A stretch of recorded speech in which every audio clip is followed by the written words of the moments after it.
Hello, Sula here from MistyHilltops.com. Thanks for stopping by. I have another card making video that I want to share with you, and this one I titled Always With You. So this one has two parts, and I'm running a card along the edges just to distress the edges. And it has two parts, one that will go in the upper part and one that will go in the lower part, creating kind of a gap in between. And I am using that gap to basically fill it out with the sentiment. So the sentiment I stamped onto a label that I used one of my dies for, so that was just very simply done.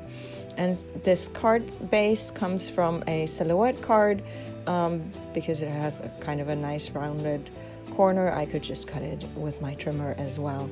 This is an A2 card size, and there will be a cutting file or template for that on my blog as a freebie, and the blog is MistyHilltops.com. So if you're interested in getting lots of freebies of different kinds, you should go check it out. So anyways, now all I need to do is add the sentiment there, and this card is finished. I hope you enjoyed this video. Give it a thumbs up if you did. Consider subscribing, and I hope you have a great day. Thanks for watching. Bye.